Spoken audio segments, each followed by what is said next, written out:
سەبارەت بۆ بابەتە ئێمە لە قوتابخانەکان زۆر گرنگیمان داوە بە قوتابیانی خاوەن پێداویست تایبەت لە سنووری بەڕێوەبەراتی گشتی پەروەردەی هەولێر 47 قوتابخانە کە ژووری سەرچاوی تایبەتیان تێدایە بۆ ئەم جۆرە قوتابیانە و ئەمڕۆکەش بە خۆشحاڵیەوە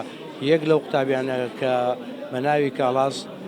کە پێشانگایەکی وێنەیی ڕەنگاوڕەنگ کە ئەمڕۆ بە ئامادەبوونی بەڕێز جەنابی وەزیر کە کرایەوە خۆی لە خۆیدا بەهرە و توانای ئەو قوتابیانە ڕاستە کە خاوەن پێداویستان بەڵام بەهرەی زیاتریان هەیە لە هەموو بوارەکان و لە بواری وێنە کێشان دەستەشی باڵای دیارە دەستخۆشییان لێ دەکەین هیوای سەرکەوتنی بۆ دەخوازیین.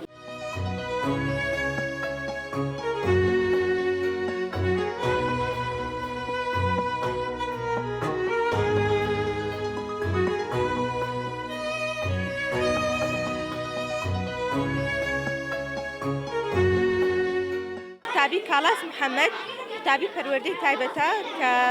4 ساڵە قوتابی خۆمانە دەستی وێنەی هەیە ئەو ساڵ بەشدار بوو لە پێشانگای کۆی گشتی قوتابخانەکان یەکەم بوو پێشانگایەکە ئەو وێنانە دەرە هەمووی لەبەر بارودۆخی کوردستان کردومە کەزیەکە و قەڵای هەولێر و ئاڵای کوردستان و چەندەها تقریبا نزیکەی 35 ڕسمە چۆن بوو ئەتو وێنە کێشە بەخۆی میدەکە چوان بەشدەکە بەخۆی میدەکە چوان بدا کەسم چوان حەزم لە ئەنی بەهرەی وێنە کێشان هەیە دەرە حەزی خۆمە حەزم لێ بوو وێنەی بکەیشم ئیدی سەبر کێشای هەتا گەیشتە ئەو ڕۆژە.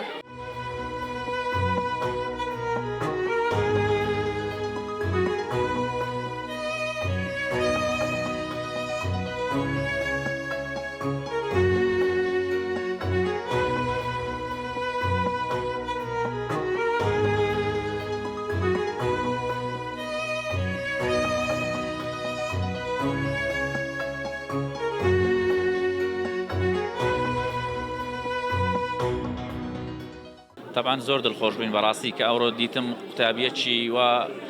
بەهرەمەند و زیرەک توانی لە سەر ئاستی قوتابخانەکان پلەی یەکەم بەدەستبێنی یعنی بەڕاستی ئەوەی ئەمە ئەوڕۆ کە دیمان سەیری وێنەکانمان کرد یعنی جێگای سەرسوورمان بوو یعنی بەڕاستی شتێک بوو هەستمان کرد کەوا منداڵانی خاوەن پێداویست تایبەتیش وەکو مناڵەکانی تر بایەخی زیاتریان پێدەدرێ و دەمەوێت بە جەنابیشت ڕابگەینم یعنی ئێستا ئەمە وەکو بەڕێوەبەراتی گشتی پەروەردەی هەولێر زیاتر لە 700 قوتابیمان هەیە کە دابەشمان کردوونە لەسەر نزیکەی 50 قوتابخانە و باخچە و سنتەری پێشوەختە تقریبا مەجموعە قوتابیەکمان هەیە کە ئێستا ئیشی لەسەر دەکەین لە ڕووی پیشەیی ئیشی زۆر جوان و زۆر باش دەکەن تەمەنا دەکەم کاوە ئەو قوتابیانە کە گەیشتنە پۆلینۆ لە پاشان ئێمە بتوانین لەگەر بەڕێزان لە وەزارەت پەروەردە کار بکەین بۆ ئەوەی بتوانین لە ئامادەیە پیشەیەکان یاخود شوێنی باشتریان لەو بینینەوە بۆ ئەوەی وەکو میلەت و وەکو حکومەتیش مستەفید بین لێیان دەستیان خۆشی بەڕاستی.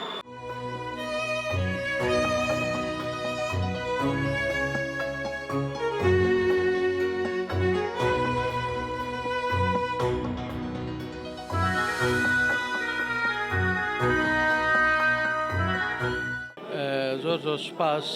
بەڕاستی ئەمە شتێکی زۆر گرنگە ئێمە زۆربەی کات لە ناوەندەکانی پەروەردە تەنها فۆکس یاخود تەرکیز لەسەر مناڵانی ئاسایی دەکەینەوە بۆیە ئەم پێشانگایە ڕۆژێکی زۆر گرنگ دەبێت دەبینی سەرەکەی مناڵێکی پەروەردەی تایبەت توانێتی پێشانگایەکی وە بە کواڵێتێکی زۆر بەرز کۆمەڵێک وێنە و نیگاری زۆر جوان کە ئەمە بەڕاستی مایەی سەرسامیە بۆ ئێمە بە بەردەوامی کە مناڵەکانمان کاتێک گرفتێکی خوێندنیان بۆ دروستە بێ ئێمە تەرکیزمان تەنها لە لایەنی خوێندنە بەڵام دیوێکی تر هەیە کە ئێمە نایبینین توانە ناوەچیەکانە ئەوانەی کە مناڵانی پەروەردەی تایبەت هەیەە بۆیە زۆر گرنگە ئێمە بەشێک لەوانەی کە لە ژیانی ئەو تاکە یاخود ئەو مناڵە یاخود ئەو قوتابیە بەشێکە ئەوەی کە تواناکانە لێهاتوویەکانە کارامەیەکانە بۆ نمونە ئەمە دەستێکی نیگارکێشی زۆر گەورەیە ئەمە سامانێکی زۆر گەورەیە بۆیە زۆربەی کات دەبینین ئەمانە نابینرێن لەوەی لە ناوەندەکانی خوێندن وەکو پێوی زۆر بایخی پێ نەدرێ بەڵام کە کاتێک با بڵێین پەیامێک یاخود عشقێکی ناوەکی قوتابیەکە دەبینی لەسەر تابلۆیەک لەسەر وێنەیەک لەسەر با بڵێ نیگارێک بەڕاستی ئەمە مای دڵخۆشی و گەورەیە من بۆیە لێرە دەڵێم بایخدان بەم دیوە زۆر گرنگە و سوپاسی مامۆستایانی قوتابخانەکەکەم خێزانەکەی ئەو قوتابێ نازدارە کە توانیەتی پەیامێک یاخود تعبیرێکی ناوەکی بکات لەسەرەوەی بەڵێ ڕاستە من لەوەیە لە ڕووی خوێندنەوە زۆر سەرکەوتوو لێ هاتوو نەبووم بەڵام لە ڕۆی با بڵین خۆ سەلماندن یاخود خود ناسین ئەمە کارێکی زۆر گرنگ و ناوازەیە.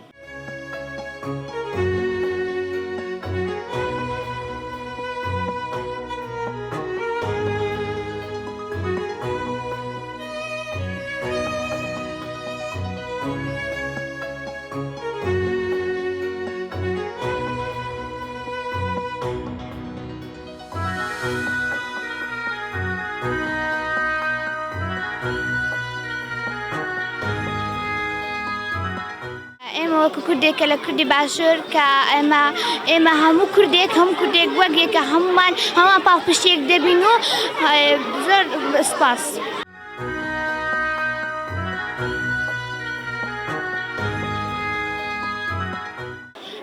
ئێمە وەک کوردێکی باشووری کوردستان ئەممان ئەوە فستیڤالێکمان کردیا بۆ پشتیوانی کوردی ڕۆژئاوا چونکە بەڕاستی خوشکەوایەمان غەدریان زۆر لێکرایە بەڕاستی کورد زۆر غەدر لێکرا ئێمەش وەکنەوەی قازم محەممەد پشتگیری کوردانی ڕۆژئاوا دەکەین.